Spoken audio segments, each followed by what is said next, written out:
Tracking, alerting, protecting. This is WKYT This Morning. Now at 5:30, a man's recovering after driving his car off a bridge in Woodford County and into a creek. Coming up, you'll hear from the police officer who witnessed the wreck. Also on WKYT This Morning, a man charged in a Lexington murder makes a plea deal, but the victim's family says they are not happy with the result. A man wanted in several Kentucky counties has been arrested.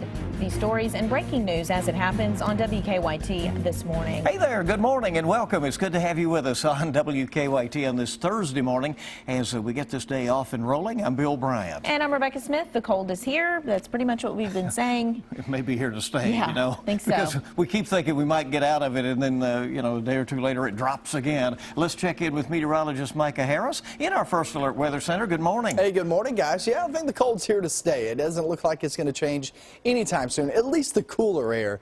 We get that cold air as we head toward the weekend and off toward next week. There's First Alert Defender Live radar and a nice clean sweep for the north and the west. But you go down toward the southeast and still that front is trying to push on through. And once it does, then that's when we'll start to get some cooler temperatures in here, try to move this rain on out. Temperatures are in the 50s, and we'll sit right there pretty much through most of the day. I think as we hit the afternoon, though, it starts to drop just a bit. We'll be right around 50 degrees. We'll call it hit and miss rain, so not really a washout by any means. And then you'll start to see those temperatures fall as we head throughout the night and into tomorrow morning. Maybe a few flurries flying around.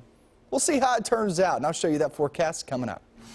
Micah, thank you. And let's get right to the news. A man is recovering this morning after he drove his car into a creek. This happened just before 1 on Old Frankfort Pike in Woodford County, and a police officer saw it all happen. WKYT's Whitney Wetzel is live from UK Hospital. Whitney, what happened exactly? Good morning, everyone. That man is recovering here at UK Hospital. Police say he is expected to be okay. The man accidentally drove off of a bridge and into South Elkhorn Creek around 1 o'clock this morning. It happened on Old Frankfort Pike, not far from Versailles. Police say the driver rounded a curve too quickly and flipped his car over right into the creek. An officer was stationed on the other side of the bridge when this happened and actually witnessed the crash. That officer immediately called in other emergency responders to help. He says it is unusual to see anyone on this road so late at night. This time of night, you rarely see any traffic. You see 1 or 2 cars at this time of night.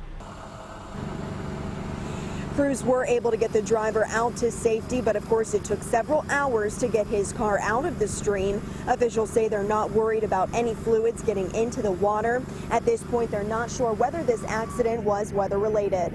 Live at UK Hospital, Whitney Wetzel, WKYT.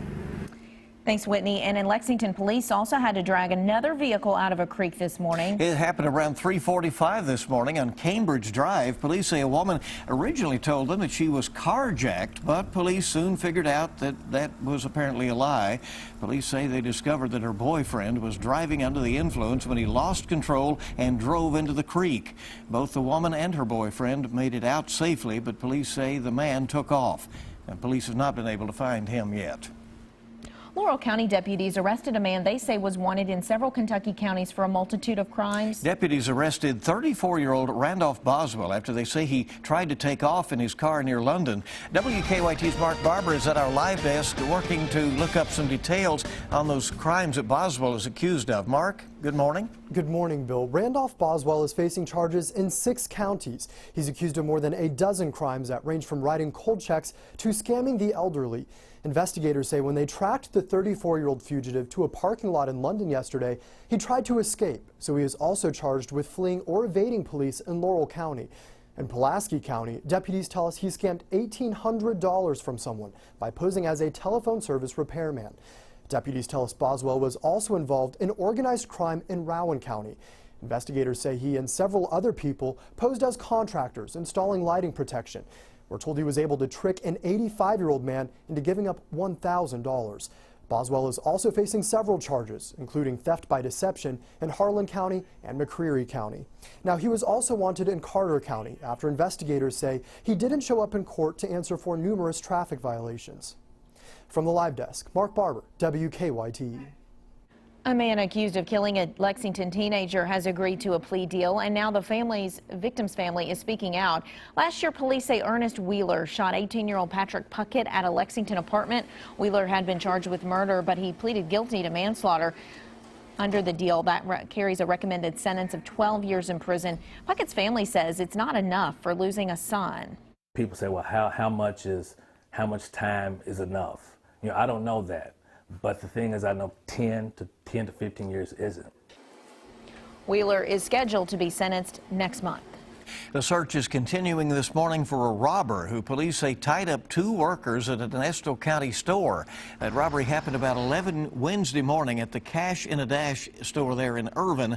The owner tells us a man walked in, appeared to be interested in selling some jewelry, but then suddenly things changed. Told them to get down on the floor and tied them up and had a gun. The employees were not injured. They say the robber told them that he needed some money to get out of town. Police describe the robber as a white man around 6 feet tall, weighed about 250 pounds, and was wearing a black sweatshirt and cap at the time. We're tracking a crime alert in Laurel County this morning. Police say burglars broke into 5 homes on the same road yesterday. Happened along Highway 552 near the Lilly community. Each burglary was during daylight hours. The Laurel County Sheriff's Office says burglars stole a safe and guns from one home. They think the burglars may have been looking for medicine as well. Police have not made any arrests. A child had to be airlifted to the hospital after he was hit by a car in Laurel County. London police say a 12-year-old boy was riding a skateboard down East 2nd Street Tuesday when a car hit him at an intersection. Police say the boy was taken to Kentucky Children's Hospital with life-threatening injuries. The driver of the car was not injured. A Western Kentucky man has been cleared of any wrongdoing for an accident that killed his 9-year-old stepdaughter. The Grayson County grand jury decided not to indict Jason Appleby. In September, police say Appleby let 4 children ride in the back of his pickup, but police say the truck rolled down an embankment, pinning his stepdaughter, Laura, who later died. Police arrested Appleby after it happened. He was charged with manslaughter and wanton endangerment at the time. The time is 5:38 on WKYT this morning. We have learned this morning that the drummer for a legendary rock band has been charged in a murder-for-hire plot. Phil Rudd of AC/DC appeared in a New Zealand court. He's charged with trying to have 2 men killed. He's also charged with threatening to kill and drug possession. Police have not released the names of the intended victims nor the alleged potential hitman. The rock group's latest album is scheduled for release later this month. In nearly a week, the Kentucky Horse Park will hold a memorial service for a fallen racehorse. Champion thoroughbred Cigar died last month from complications during surgery.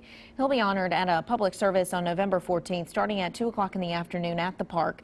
The Kentucky Horse Park Foundation is leading efforts to raise money to build a bronze statue in his honor that will be unveiled just before the Breeders' Cup next year. 2 valuable pieces of art are still missing from Lexington's Living Arts and Science Center. Staff members say 2 decorative masks disappeared during the center's Day of the Dead celebration over the weekend. The masks are hand-carved and were on loan from a private collector. The center thinks the masks were stolen, each worth about $500.